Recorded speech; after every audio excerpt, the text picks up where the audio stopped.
tādu kopsavilkumu. Es gribētu iesākt ar to, ko iesāk arī ministrs, jo īstenībā ierēģi neko citu nedrīkst teikt. To vienīgi tikai un vienīgi atkārtot, ko ministrs varbūt par to pastiprināt. Un tā galvenā lieta jau ir tā, ka energoefektivitātei ir jākļūst pa mūsu starpnozaru politikas mērķi. Jo, ja mēs šodien paklausījāmies, tas potenciāls samazināt enerģijas patēriņu, jo mums ir gan ēku sektorā, gan rūpniecībā, gan arī transportā. Un tādēļ šis izaicinājums, kas mums ir šobrīd dēļ jaunās energoefektivitātes direktīvas, un labi, ka tāda direktīva ir, jo mēs jau vienmēr varam teikt, ka mēs esam paši gudri un mēs saprotam, cik svarīgi taupīt enerģiju, bet bieži vien, ja tāda direktīvas pātaga nav aiz muguras, tad mēs netiekam uz priekšu tādos tempos, kā gribētos. Mēs varētu ķerties klāt varbūt pie tā secinājuma, ko es izlobīju. Vispirms jau no Latvenergo prezentācijas. Un tas bija tas, ka šī liela kompānija, viena no lielākajām Baltijas kompānijām, ir faktiski tas secinājums ir, ka tās izmaksas vienmēr ir jārēķina, un viņām jābūt ir samērojamām ar tiem ietaupījumiem.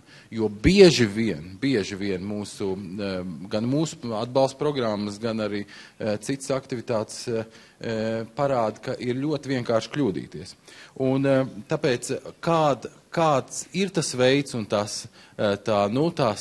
skala, pēc kā jūs vērtējat uz savā uzņēmumā iekšienē jūsu projektu efektivitāti, tātad izmaksas pret iegūmiem?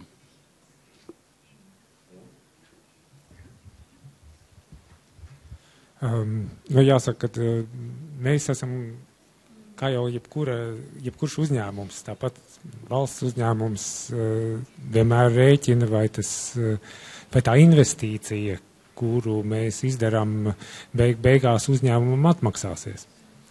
Un līdz ar to, protams, ka mums kā uzņēmumam nav iespējams veikt investīcijas, tādos pasākumos, kuros mēs nevaram sev pierādīt, ka tā nauda atnāks atpakaļ. Šeit gan būtu atsevišķi varbūt jāpieskarās tai sadaļai, kas ir sadales tīkls, jo sadales tīkls ir regulēts bizness, un līdz ar to šeit investīcijas ir jāizvērtē divkārt rūpīgāk, jo pēc būtības neveiksmīgas investīcijas šajā sadaļā nozīmē, kad lietotāji vienā vai otrā veidā kaut kur var pārmaksāt. Un tas droši vien ir vismaz tas, ko es mēģināju prezentēt tajā savā sadaļā, atvērtais jautājums par izmaksu efektivitāti viedajiem skaitītājiem. Un šeit mēs redzam, ka vai arī mēs nevarējām atrast, vismaz šajā brīdī izejot no tās analīzes, kas ir veikta, pozitīvu atdevi 100% skaitītāju nomaiņai. Tomēr sabiedrības līmenī mēs varam atrast, ka no 20–25% apjomā tas varētu būt izdarāms. Bet, kā parasti, tas šai brīdī ir uzņēmums skatījums, tālāk jau, protams, tas ir jāsaskaņo ar regulātoru, tajā izpratnē, vai šīs investīcijas ir akceptējams šai kopējā sadales tīkla attīstības plānā. Bet, īsumā vēlreiz atbildot, protams, mēs vērtējam, bet no otras puses mums ir jāsaprot, ka daļa no šī vērtējuma ir atkarīga no sabiedrības uzstādījumiem. Ko sabiedrība grib sasniegt. Paldies. Maybe other panelists about costs and gains, how you are able to balance and what should you think on to find an exact equilibrium on that. My comment would be, of course, we have to focus on cost efficiency, and first step is to look at efficiency improvements, savings where by itself are cost efficient, that the money saved by using less energy can pay for the investment. Then second step is to see what kind of costs are linked to the measures to the savings implemented. What should we do? And here we have to look into packages of measures which has low cost. And I'm a very big favor, and I think the Danish experience shows that the policy package which are the most efficient are a combination of regulation, setting regulation by building codes and others, giving the right economic incentives by taxes, tariffs, and so on, information, knowing awareness, raising awareness, and so on. And maybe then for buildings, which an industry where it can be complicated, you need to provide some help to the consumer, to the house owner, because even if they have good information, it's complicated to do it yourself. You need somebody to help you. There we have chosen energy efficiency obligations so that the utilities can go in to provide some common help. There is other solutions. ESCO is one way to go, and what we see, as Richard mentioned, the cost given by our energy efficiency obligation used by utilities are very small compared to the investment. It's very often only 10% of the investment. So the cost to the measure are low compared to the investment, and it should be so. If the measure by itself are very costly, then it will make it to a bad case. So that's very important too. And regulation is very often low-cost solution. So I'm a strong favor of regulation. And that's also what we see that the eco-design requirement made by EU on setting energy efficiency requirements, hopefully here in 2 weeks they will decide on boilers and heating equipment after long time. And that can provide huge amount of saving because it's not allowed to sell in the market equipment which not are efficient. And these kind of regulations are very cost efficient. Paldies, un jāsaka jau, ka tā arī ir, ka faktiski uzreiz es gribētu, kā lai saka, palielīt savus kolēģis, kuriem, sākotnējās sarunās ar Briseli izdevās tādu kopēju valodu atrast par nākamo finanšu periodu, kas jau arī tika pieminēts vienā no prezentācijām šodien, par to, vai tad nauda būs arī vēl pēc gada, pēc 2, un tā, ka tā Rīga beidzot pamodīsies, un tagad visi tie, kas grib tikt pa tiem deputātiem, sola, ka pamodīsies, tad vai mums tā nauda vispār būs tajā brīdī, jo tad Ozolnieki un Valmieri būs visu izķēruši, bet izrādās, ka būs, jo tajās sākotnējās konsultācijās ir panākt gan vai tāda sākotnē vienošanās par investīciju programmām līdz pat 1 miljardam. Līdz pat 1 miljardam, un tās ir milzīgs apjoms gan siltināšanai, gan arī mums šķeldas palielināšanai, lai mēs labotu to kļūdu ar tām Gazprom lietām. Bet varbūt gaidim, un tas, kas ienāca man prātā, skatoties gaida prezentācijas, bija tās valstis salīdzināts savā starpā, un gaidas jau ir, tāds jau gandrīz vai pasaules lidojuma speciālists. Mums ir laba sadarbība arī enerģētikas stratēģijas izstrādē bija. Un ja mēs salīdzinām valstis, vai Ķīnā kāds uztraucās par energoefektivitāti, viņi tikai to dubulto tos izaugsmas ātrums, un Eiropa un ASV skatās ar gariem deguniem un nespēja tikt līdz tādā tempā.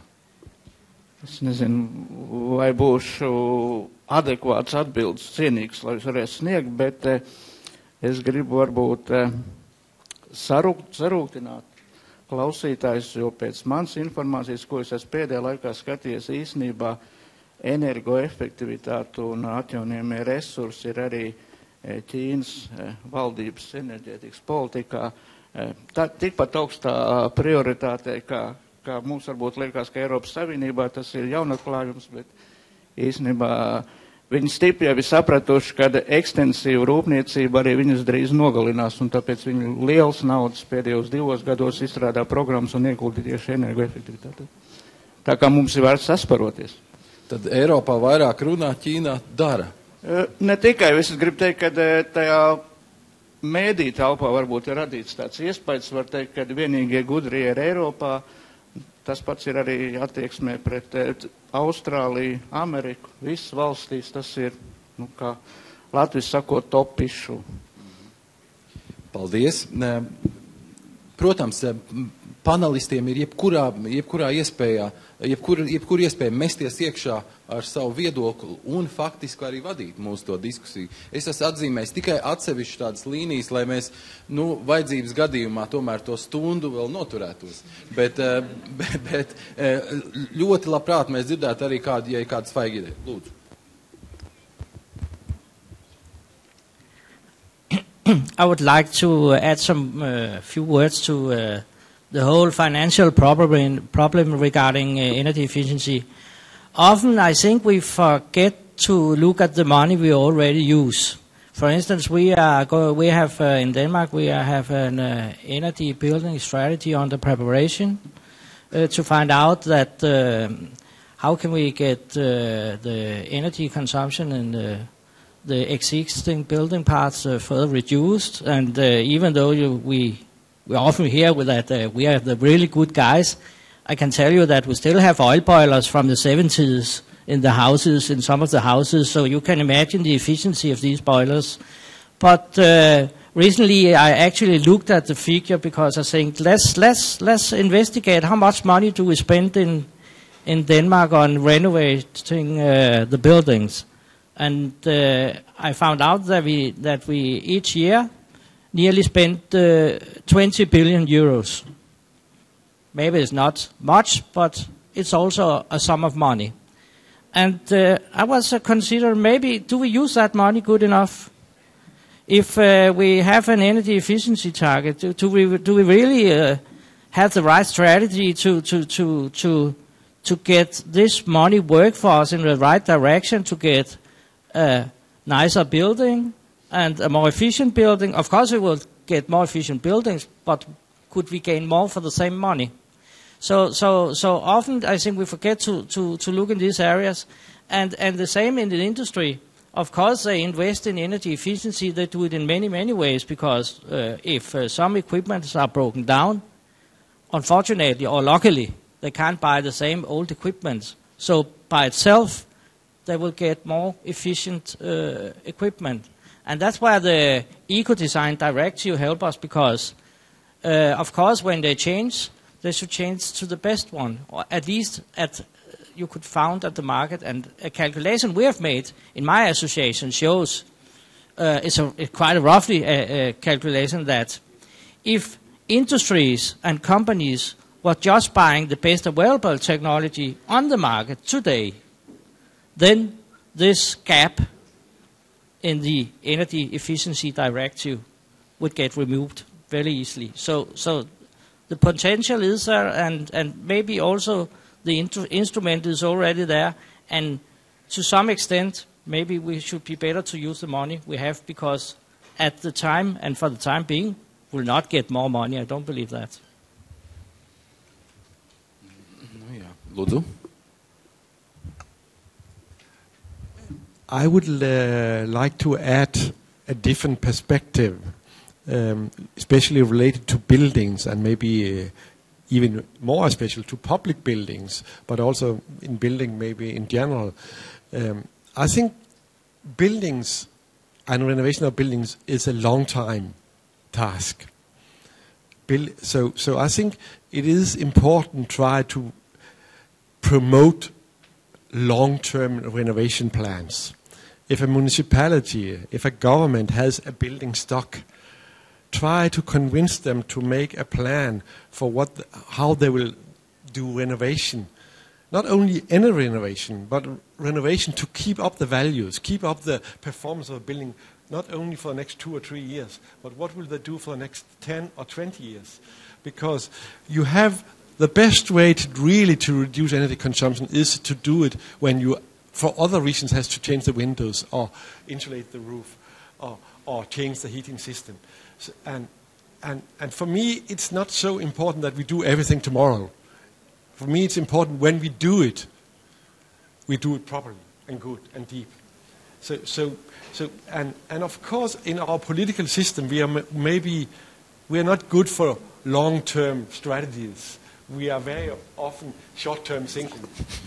And I'm a civil servant myself, but in relation to buildings, that it's very clever to have a long-term perspective. And if you have 100 buildings in your stock in a municipality, try to make a plan. We will take this 2 or 3 buildings this year, then next year, and then make a plan. I think that would be a good perspective. And by that, you could, in some years, gain a lot of savings. Te uzreiz jāpiekrīt, ka mums arī bija pieredze ar ierēģiem un ilgtermiņa tādiem redzējumiem. Tā kā ekonomikas ministrija sagatavoja stratēģiju 2030 un mēģināja sākt skaņot ar valsts kancelēju un citām iestādēm, ierēģi pretī pateica, ka mums tādi plāni, tik ilgi plāni nav paredzēti mūsu plānošanas sistēmē, vai nu mainat gadus un taisat īsākus viņus, vai nu saucat viņu kaut kā citādāk. Mēs gadus nemainījām, mēs pārsaucām viņu citādāk, lai mēs iekļautos. Bet sākotnējs uzstādījums neaizraujoties ar tādām ilgajiem redzējumiem 20 gadus uz priekšu, jo mums tas nav paredzēts. Bet runājot par un izmantojot to pieredzi, ka mums ir gan uzņēmums, kas ražo šīs tehnoloģijas, un arī varbūt pieredzi no politikas veidotājiem Dānijā par ietekmi uz ekonomiku. Un tur uzreiz vispirms man jāsaka liels paldies ir Polijas pārstāvjiem šeit, jo tagad es atceros pirms kāda laika, pirms kāda jau ilgāka laika, man bija iespēja strādāt vienā no jaukākiem uzņēmumiem, Valmieras stikla šķiedra, pavasarām, kad es jau mācījos universitātē, un tad tur tie pārdošanas speciālisti berzēja rokas, kad Polija ir uzsākusi siltināšanas programmu, un tagad mēs varam ļoti daudz saražot sietu un visādus citus materiālus priekš tās siltināšanas. Un jāsaka tā, godīgi, man tētis strādāja arī stikla šķiedrā, un daudz ģimenes bija atkarīgs no tā, un priecājas par to, ka Polija ir uzsākuši šo programmu. Un tajā laikā mēs visi sapņojam, mēs arī kaut ko tādu vienreiz varēsim darīt. Un redz, ka mēs sēžam, skatāmies Ozolnieki un tāpat Valmiera siltina un viss ir apmierināti. Bet tagad varbūt kāds komentārs gan no komersantu puses, gan no politikas veidotāju puses, kā mēs varam mērīt to reālo ietekmi, ko tad mūsu tā energoefektivitāte dod.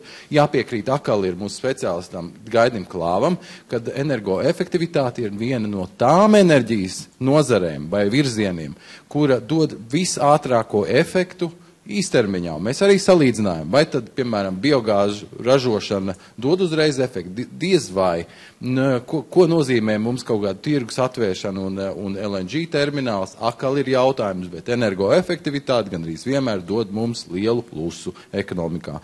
Un varbūt, Danfos varētu padalīties ar šo ideju, kur jau mēs daļai dzirdējām prezentācijā par ietekmi uz ekonomiku. Yeah, absolutely. First of all, I'd like to just back up what Peter was saying about the long-term planning. And actually, and incidentally, that is one of the key asks of the Energy Efficiency Directive as well, that member states do building renovation roadmaps. And by that we mean that they actually go through and say, what sort of buildings do we have here in Latvia? How many do we have? What sort of category are in? And what do we need to do to energy renovate those?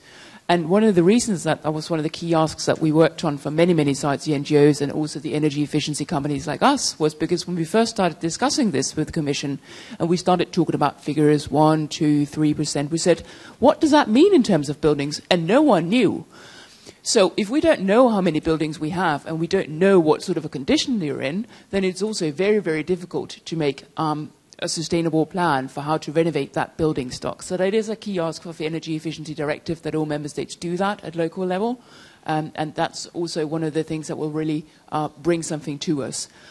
Back to your point about measuring the economic benefit.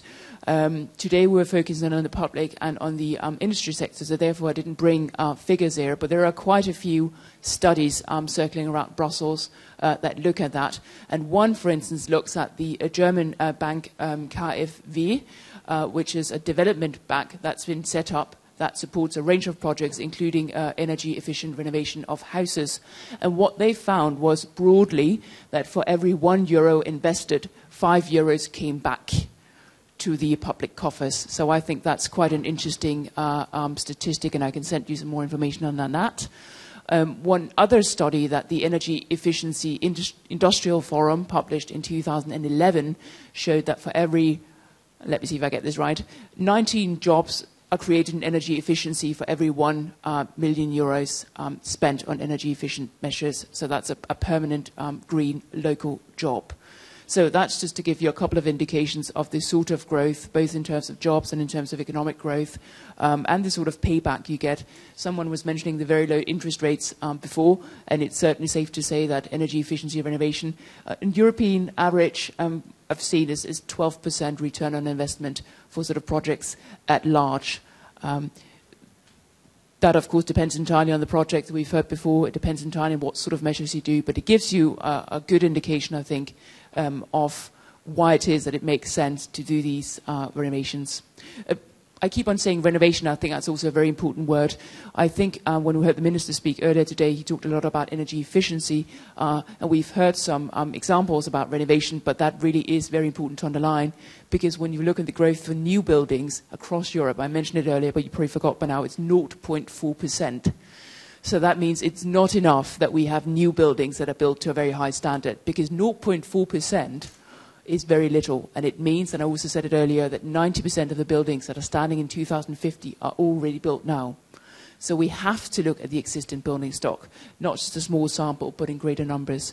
And the numbers we figured in Renovate Europe, the campaign I mentioned earlier, is that we need about a 3% renovation rate yearly to actually reach 2050 targets. Paldies. Te atkal rīdziniekiem jāpiekrīt, ka visdrīzākais jau tās Purciems un Imanta un visi lielie kvartāli jau arī uz 50. gadu. Mēs visdrīzāk jau viņus redzēsim, labāk jau, ka nosiltinātus. Jo tās iespējas jau ir un vajadzības remontēt, kā mēs no iepriekšējiem runātājiem dzirdējām, ja tas vēl saskana ar vajadzību remontēt un vispār atjaunot to māju, tad mēs varam teikt, esam ideālākajā situācijā, kādu mēs varam būt. Bet varbūt komentārs no politikas veidotājiem par Dānijas pieredzi, un tas noteikti nav viegli. Virzot uz priekšu, un es atgādināšu varbūt tie, kas nezin, ka Dānija arī ir izstrādājusi un jau starp politiķiem ir panākt vienošanās par enerģētikas redzējumu nākamajām 10 gadēm. Un faktiski tur noteikti dāņu kolēģi var padalīties pieredzē, kādi tad bija tie aktuālākie jautājumi sabiedrībā. Noteikti jau izmaksas, iegūmi un kā to izdevās atrasināt, virzot šo ilgtermiņa redzējumu enerģētikā. Un pārliecinot iedzīvotājs par to, ka mums ir jāizliedz, pieņemsim, dīzeļdegvielas vai mazuta boileri, un mums ir jāievieš striktāki standarti, nestoties uz to, ka varbūt sākotnējās izmaksas ir augstākas.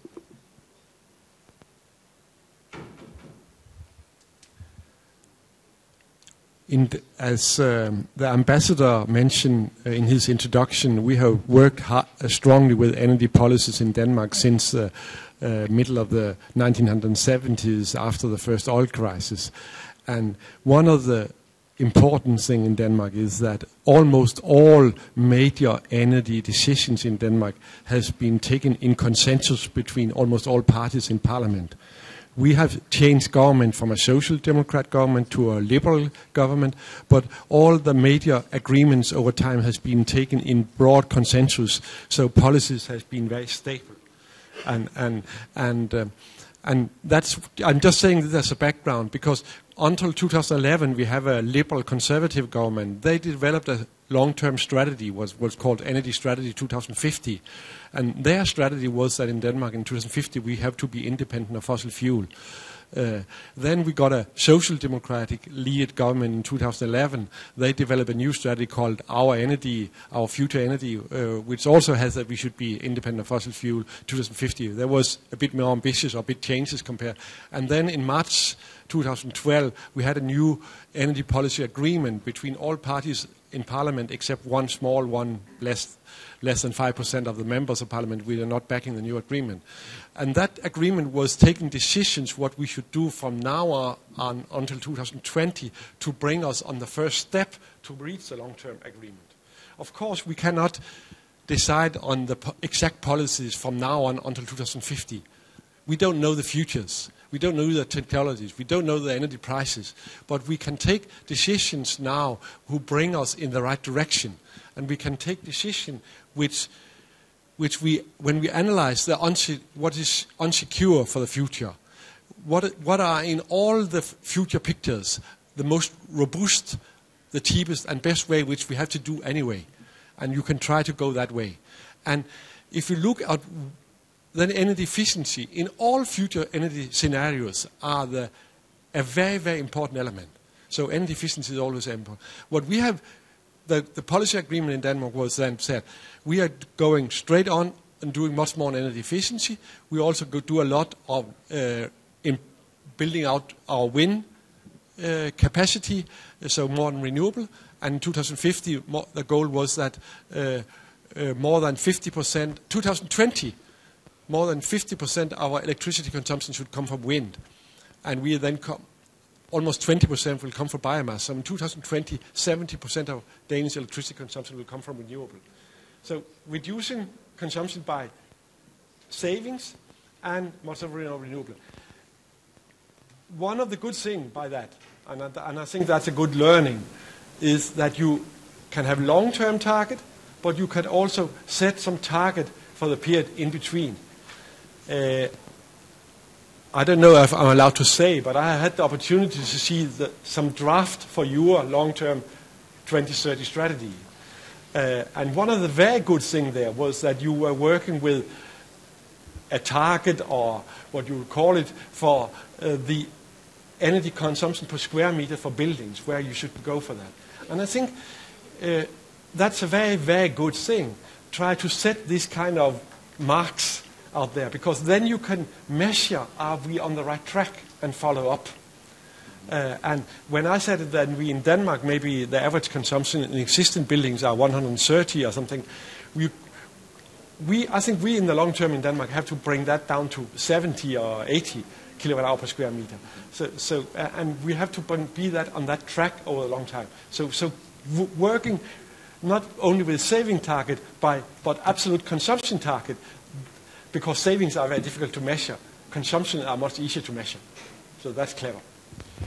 Paldies. Jāsaka tā, ka tieši par šo rādītāju mūs visvairāk kritizēja, jo laikam vislabāk saprata cilvēki no visas tās mūsu stratēģijas tieši to patēriņa apjomu, un tad bija divās daļās. Vieni teica, ka tas mums ir par augstu noteikts, vieni teica, ka par zemu. Diezgan maz bija tādi, kas atbalstīja to 100 kWh. Uzreiz interesanti, kā tie politiķi nonāca pie tik apaļiem cipariem. 20. gadā 20, visi tie samazinājumi.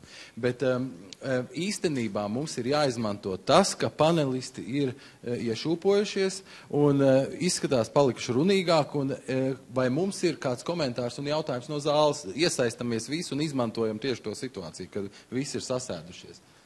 Lūdzu, tā, kanis, es atdošu savu. Jā, labdien.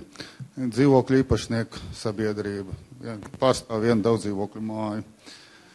Teiksim, lai katrs cilvēks taupītu, protams, jāredz, ko mēs taupam un cik mēs taupam. Un lai mēs redzētu, cik mēs taupam, teiksim, kā iepriekš minēts, Latvijā aptuveni 1000, tātad miljonus mājsaimniecību, tātad būtu vajadzīgs miljons ūdens skaitītāji, miljons elektrības skaitītāji, miljons siltuma skaitītājs. Vai tas daudz vai maz? Nu, grūti pateikt. Šajā ziņā, varbūt tādā ziņā paveicies, ja? Teiksim, mums ir ūdens skaitītāji ir katrā dzīvoklī, elektrības skaitītāji arī bija katrā dzīvoklī, un, teiksim, mums individuāli apkura uz gāzi, un, teiksim, mēs redzam katrs savu patēriņu, nevis šeit megavatstundās, bet pēc patērētā gāzes daudzuma, tātad mēs to elementāri varam izrēķināt. Tātad, es domāju, viens no nosacījumiem, lai cilvēki varētu iedzīvotāji taupīt, kas daļa no kopēja patēriņa, tātad jāredz, cik daudz mēs patērējam. Un šajā gadījumā mums bija tāds ļoti tāds negatīvs piemērs. Mums tika iznesti elektroenerģijas skaitītāji ārpus mājas, tātad ārpus mājas sienas, kas ir ārpus tātad sarkano līniju robežās, tātad zaļajā zonā, un ziemā, protams, neviens to netīra. Šie skāpji atrodas zem atmosfēras iedarbības, tātad stikli aizsvīst, pienākt nevar, vienkāršā sakot, iedzīvotājs neies un nelasīs šo skaitītājs ārā. Teiksim, viens jautājums, tātad šie dzīvokļi, kādam bija jāsamaksā par šo iznešanu ārā, jā? Tātad otrs, tātad, ja iedzīvotājs grib atkal redzēt, ko mēs patērējam, tātad būtu jāuzstāda, katram savs kontrols skaitītājs, diez vai kāds to darīs. Vienkārši tātad šo elektroenerģijas patēriņu mēs labi nolasam reizi mēnesī, un, teiksim, vecāki cilvēki lūdz atkal pārējiem vienkārši, lai aiziet viņu vietā nolas.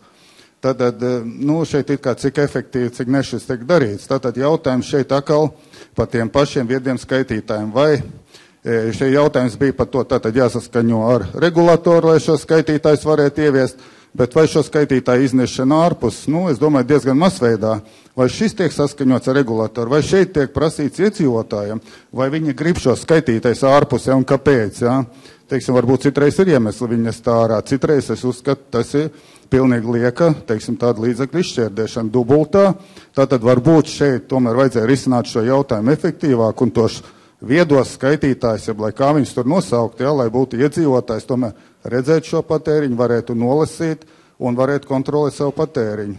Par ūdens skaitītājiem, tātad, ja elektrību varam noreķināties ar patērētāju, ar siltumu šajā gadījumā pa gāzi mēs varam noreķināties katrs ar patērētāju, vienīgi tad jautājums vēl par ūdens skaitītājiem. Šeit mēs it kā katrs nevaram noreķināties, bet pēdējā laikā, cik es dzirdēju, izskanējušas domas, ka arī šis jautājums var tikt sākt risināt, tātad mēs esam miera uzstādīt arī šo augstākās pakāpes skaitītājs, kas atbilst visiem standartiem, lai viņus varētu nolasīt un katrs iedzīvotājs norēķināties. Un tad līdz ar to šīs mājas apsaimniekošanas vienīgais uzdevums paliek tikai, teiksim, mājas uzturēšana ārējā teritorija un tā tālāk. Paldies! Tas varbūt kā komentārs, varbūt arī var atbildēt Latvenergo. Tad noteikti cilvēkiem bija mati stāvs, saņemot no ULDA rēķinu, nezinot par to, cik pa ziemi notērēts. Jāsaka, kad varbūt jāsāk ar to, kad tajā arī prezentācijā, ko es rādīju, bija tāds grafiks, kur bija redzams, kā pēdējo 10 gadu laikā ir mainījušies sadales tīkla zudumi. Es neslēpšu, ka viens no faktoriem, kāpēc šis zuduma apjoms ir tik krasi samazinājies, bija kā reiz arī sadales tīkla veiktā tehniskā politika par skaitītāju iznešanu no mājām. Vai viņa ir bijusi ilgtermiņā laba vai ne pata labākā, tā droši vien varētu arī būt atklāta diskusija, īpaši mēs pārējiem uz viedajiem skaitītājiem. Tur bija gan pēdējo 10 gadu statistika, bet 90. gados tie cipari, kas skaitījās zudumi, pārsniedza vairāk kā 20%.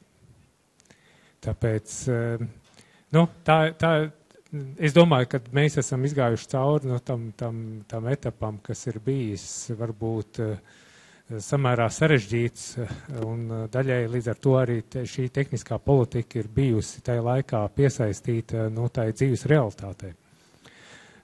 Cits jautājums, kas droši vien šajā brīdī varētu būt nemazāk aktuāls un iespējams ir kaut kādā veidā jārisina, ka ja sadals sistēmas operators, šajā gadījumā sadals tīkls, cerams agrākā vai vēlākā laikā šos viedos skaitītājus tiešām arī varēs ieviest, vismaz sākotnēji tajā apjomā, kā bija rādīts, tad parādās jautājums, kas notiks jaunajos projektos, kur sadales tīkla, teiksim, tā apkalpes robeža ir īstenībā tikai uz dzīvokļu mājas ievadu. Jā, un kas vismaz, ja mēs skatāmies pēdējos gados, kad vēl šie jaunie projekti tika aktīvi attīstīti, bija pamatā dominējošā forma, kādā veidā jaunie projekti veidojās. Līdz ar to tur ir jāsaprot, ka, ja mēs skatāmies ilgākā termiņā, tad droši vien, ka šiem noteikumiem attiecībā par iedzīvotāju informētību par viņu patēriņu būtu jābūt uzliktam ne tikai Latvenergo sadales tīklam, bet arī, tām pusēm, kas būs tagad reāli jaunajos projektos tie apsaimniekotāji. Jo, kā jau es teicu, dominējoši jaunajos projektos sadals tīkla piederības robežas ir uz mājas pieslēgumu. Līdz ar to nodrošināt tālāk iedzīvotājs ar šo viedo informāciju vairs nebūs iespējams. Paldies. Man liekas, ka mēs visi varam vienoties vienā aicinājumā Latvenergo liekat kādus skaitītājus jūs gribat, tikai neceļat tarifu augšā. Bet varbūt Rubīnas kundzei ir kādu komentāru, un faktiski šī visā diskusijā mums ir ļoti svarīgi dzirdēt, kāda ir šobrīd Rīgas plāni, jo, cik mēs zinām, Rīgas enerģētikas aģentūrā ir vairāk aprēķini veikti par tām nepieciešamām izmaksām un par iespējām šo programmu nevieglajā vietā Rīgā arī virzīt tādā vai citādā veidā. Paldies par šo iespēju. Man ir jāteic, ka Rīga kopš 2010. gadā strādā pēc ilgtspējīgas enerģētikas rīcības plāna, saviem plāniem un prognozēm, jo 2008. gadā Rīga pievienojās kā pirmā Eiropas galvaspilsēta mērķa paktam. Un šis ir gads, kad mēs esam ķērušies pie sava rīcības plāna pārskatīšanas, jo mēs redzam, ka parādās ļoti efektīgas, ļoti inovatīvas, ļoti vajadzīgas jaunas tehnoloģijas, kuras praktiski ir jāpārņem pilsētai un jāievieš viņas dzīvē, un kā viena no tādām svarīgām jomām ir informācijas un komunikācija tehnoloģijas. Un tā tad ļoti liela nozīme tā tad ir šīm viedām tehnoloģijām. Rīga domā, ka viņa ir samērā gatava jau izvirzīt mērķi, tuvināties viedās pilsētas statusam. Mēs tagad īpaši saistībā ar tuvām vēlēšanām ļoti bieži dzirdam kritisks vārdus saistībā ar to, ka Rīga nav izvērsusi daudzdzīvokļu māju renovāciju varbūt tādā lielā apjomā kā pārējā valsts daļā. Taču man gribas teikt, lūk, ko, par cik mēs Rīgas enerģētikas aģentūra seko rīcības plānu izpildēji, un tur ir viss iekšā, gan energoefektivitāte, gan atjaunojamie energoresursi, un kontrolējam arī CO2 emisijas. Tad jāteic, ka tikai, lai plašākā veidā uzsākt daudzdzīvokļu māju renovāciju, bet ļoti lielu vērību šajā laikā, varbūt kopš 2009. gada, 2008. gada pievērsusi publisko māju vai ēku renovācijai. Un, ja mēs varam uz šodien nosaukt, ka daudzdzīvokļu mājas, kas ir renovētas Rīgā, ir 48, tad publisko ēku, renovēto publisko ēku skaits pārsniedz 100. Un faktiski publisko renovēto ēku skaits, kas ir pašvaldības īpašumā, ir kaut kur apmēram 20% no visām mūsu rīcībā esošām ēkām. Tā kā faktiski šis renovēto ēku skaits ir liels, taču liela ir arī lielas nepieciešamās investīcijas, lai to paceltu. Mēs savulaik lēsām, cik tad ir liels tas apjoms, ko mums vajag no dzīvojamām mājām renovēt. Vajag apmēram 6000 ēkas. Un jūs tikā dzirdējāt, ka es nosaucu, ka renovētas ir 48. Protams, ka mēs esam šī darba sākumā. Bet tas ir loģiski, ka pašos pirmos gados jau viss neattīstās tādos lielos tempos. Tātad mēs pie šiem lieliem tempiem pieejam pamazām. Mēs ļoti nopietni runājam par nepieciešamību veidot gan īpašs fondus,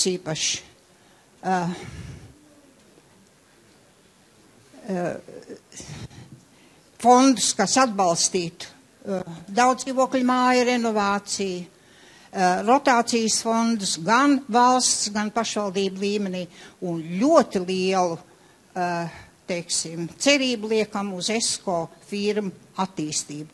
Mums, sākot ar pagājušo gadu, Rīgā sāk darboties ESCO firmas. Mēs ļoti ceram, ka, ja īpaši sagaidīsim valsts atbalstu, ka ESCO firma darbība Rīgā paplašināsies, un mēs šo savu uzdevumu pacelsim. Bet Rīga nevelti runā, cik tad nepieciešami tie līdzekļi.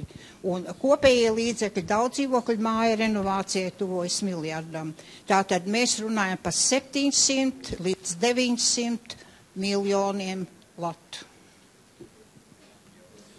Paldies, un izmantojot īstenībā šo izdevību, mēs varbūt varētu dzirdēt arī mazliet par vīziju vai kādu plānu no Liepājas. Mums ir arī Liepājas pārstāv šeit.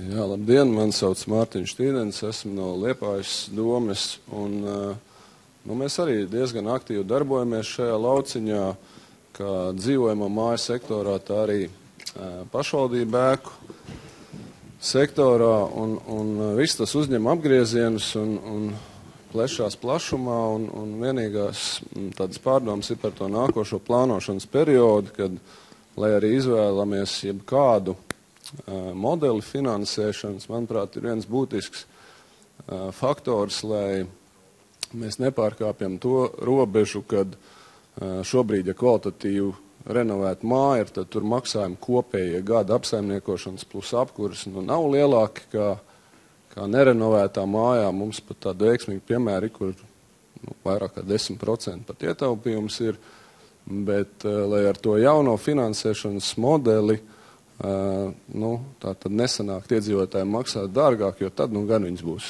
ļoti grūti pārliecināt. Īstenībā šis viedoklis, es domāju, ir noteikti jātur augstu starp tiem kaitīgiem ierēģiem, kā šodien mēs dzirdējām. Bet īstenībā man ir vēl viens jautājums un atgādinājums par to, ka šī jaunā energoefektivitātes direktīva nav tikai par ēkām un siltināšanu, un to siltināšanu.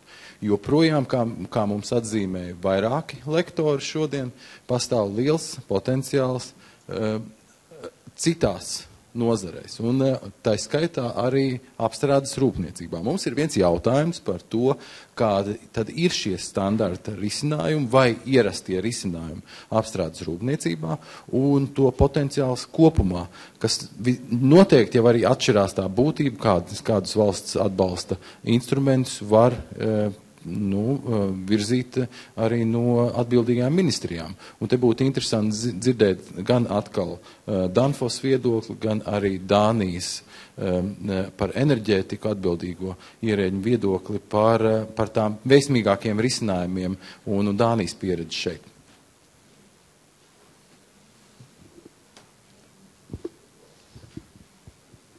I will start off by admitting that this is not my specialist field because my division of Danfoss is not particularly active on this. But one of the key provisions in the Energy Efficiency Directive to DISE are the audits that are being introduced for companies. Because I think very often the problem is that it's very difficult to showcase what you can actually do. Because as I said in my presentation earlier on, most production companies do not deal in energy efficiency products. They do something else. If they produce, let's say, shoes, then they don't necessarily have the competence to know how to optimize their energy usage. And that's why it's very important that they're now, through audits, being mandated to actually have a look at what they're spending, because with that, having the figure ahead of them and knowing what they're spending and how will also, I hope, and I think we will see that as well, especially with the low payback rates that we very often find in the industry, motivate those companies and those industrial groups to then take on energy renovation and with that become more competitive in their production process.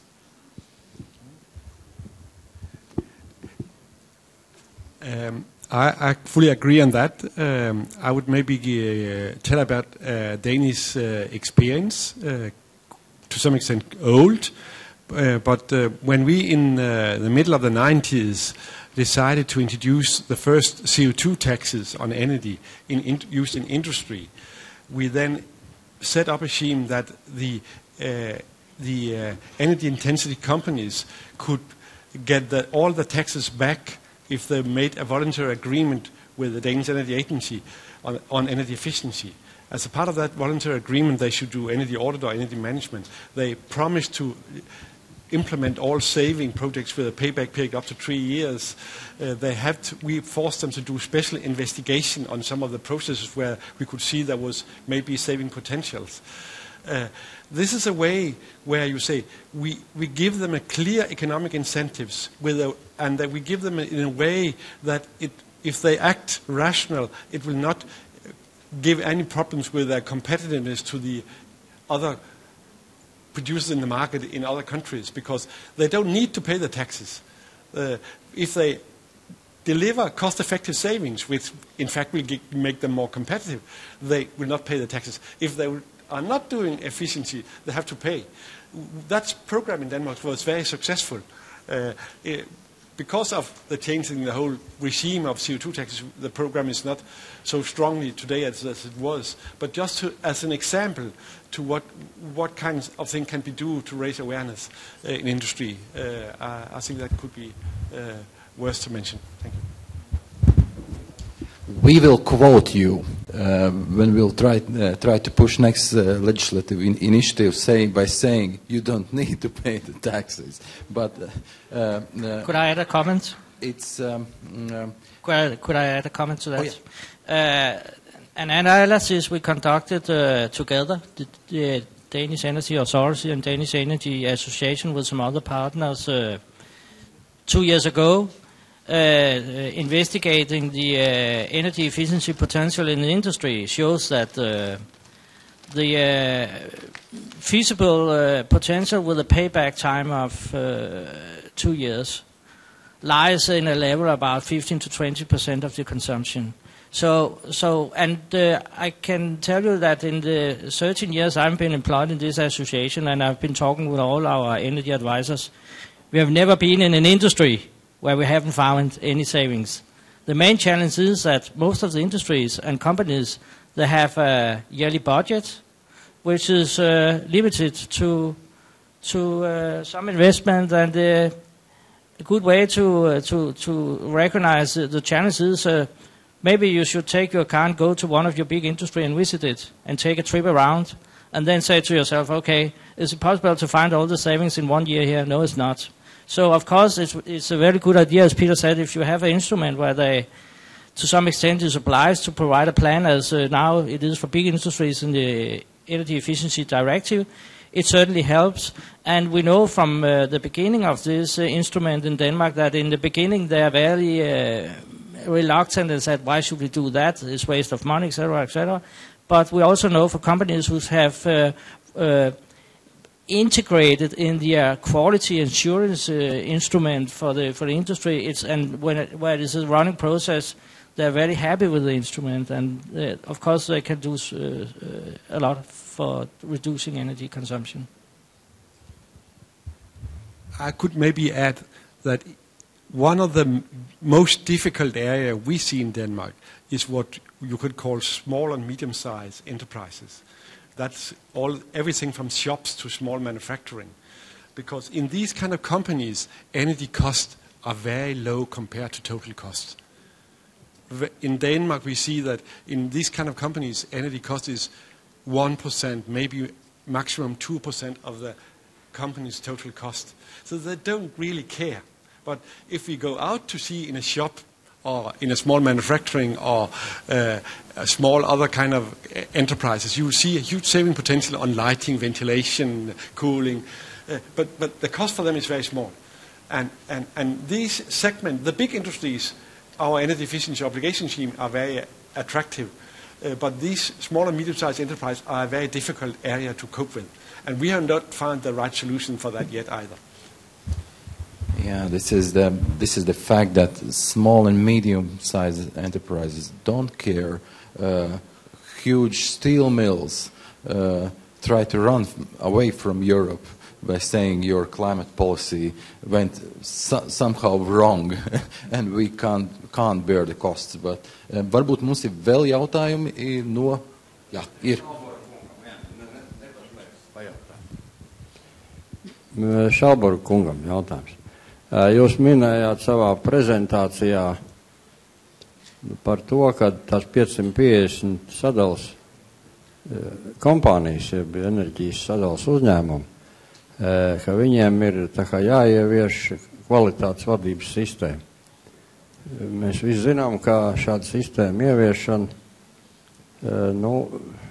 ir brīvprātīga, bet viņa, kā teikt, maksā dažkārt līdz pat 10% no uzņēmuma apgrozījuma. Tad pakomentējiet, lūdzu, ko jūs domājat ar šo kvalitātes vadības sistēmu enerģijas sadalas uzņēmumiem.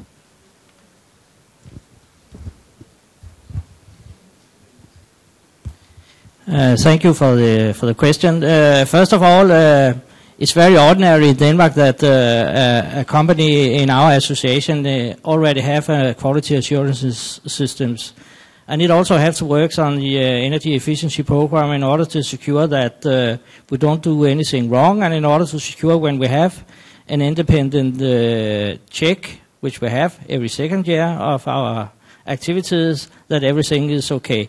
And I don't know the actual cost, but I do not believe that it is 10% of the total turnover in the company. It's normally quite cheap, and we have two sides of quality assurance strategies in the companies. That first of all, in the account department, we normally have people employed to check quality for many things, and then when we have bigger checks, we have them from independent verificators as Norwegian Veritas or something like that. So that's a part of the deal that we actually are able, but the cost is very, very low, I believe.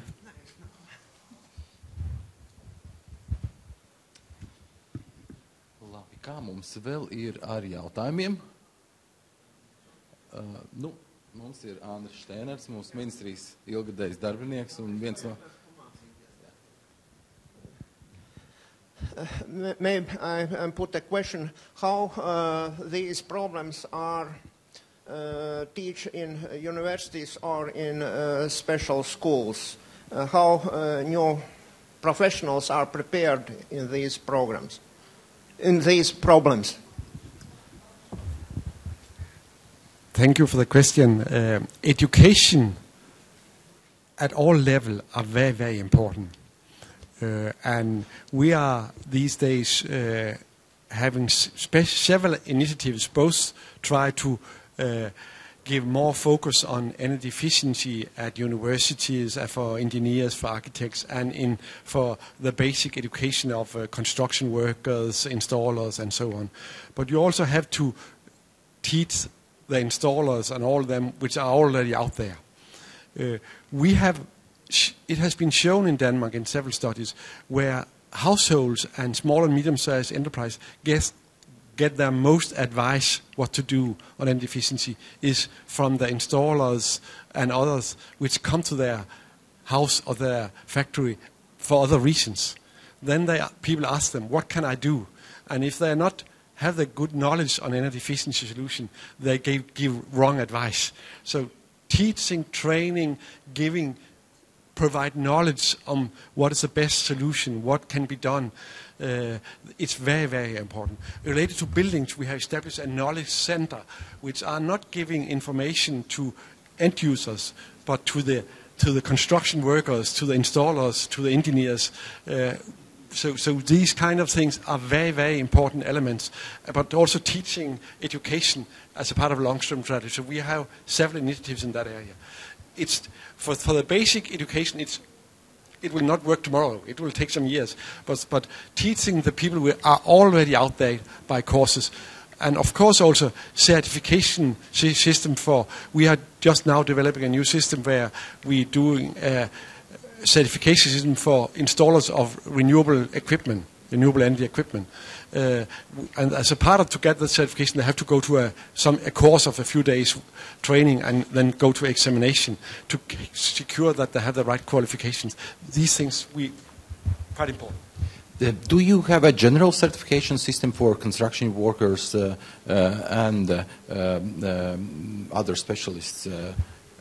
No, not in general. We have some certification system, or that we for the companies if you are electricians, because you did there, and we also have some if you work in some of the as a plumber, there is some area where you need to have a certification. Then we have most of the associations, they have special guarantee systems. So if you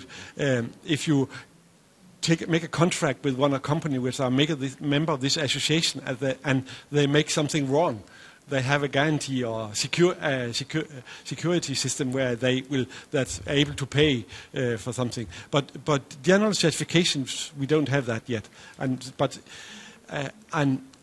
I think you have to find a balance between. I think training and education, high quality, is good. Certification. In some areas it's good, some areas it's maybe too costly and too, I don't know. I'm not so sure about that. Just to add a comment that because all this craftsmen is not educated within the energy efficiency, I would claim that there will lose a lot of turnover. Because if they go to the houses, there have been several times in my houses, actually I need some new thermostats. They are 30 years old. And now there is some new and better, and all the equipment have to get fitted a little, and you have to. And I asked the plumber, don't you think you should check the system? And the only one he says to me was, this is not my business. I am installing a boiler, and then nothing else. And I said to him, but actually you would be paid for it. He said to me, I don't care. It's not my business. And I mean, if you learn the craftsmen of the boilers go to the house and said, oh, dear miss, actually you need some new windows or insulation around your windows, and then you reduce your energy bill. It would help. And that's why we need to educate them. I would say from the energy company side, we try to educate the children in the schools within energy efficiency, energy use in many years. But when we change our system, and it should be very cost efficient, we don't do it anymore because it's very difficult to calculate the effect of the knowledge of the children 30 years after we have learned it. So we don't do it anymore. If I can just comment on this, I mean, you will not be surprised to hear that we've also spent a great deal of time thinking about how we can get the installer to have a look at the entire system once they're in the house. And what we found is exactly what you say. The installer does not perceive himself to be neither an energy efficient expert nor a salesperson. He's there to do a specific job. So it's really uphill. The other thing is that many installers, the vast majority, are really small companies. I mean, I spent a few days on the road in Germany myself looking at some of our customers, and it really is father and son and maybe a lady who does some typing in the office. So there's a tremendous amount of installers, even in small countries, that you have to educate. I will say that Danfoss, like many other big companies, both alone and also through our trade associations, do a whole lot of training. And one thing we're very aware of is also, touching on what Peter said, is that it has to be realistic as well. Because again, if you're a small company, then every day out of the office is business missed. It's opportunities for selling for installer that you couldn't make. So we're working a lot now with more sort of modern ways of educating as well, like e-learnings. We have a very big learning academy called Dan Academy, where we're offering a variety of training. We're working through iPhones now to really sort of try and reach out to more people in a way that suits them, and in a format that they can integrate into the daily life they have.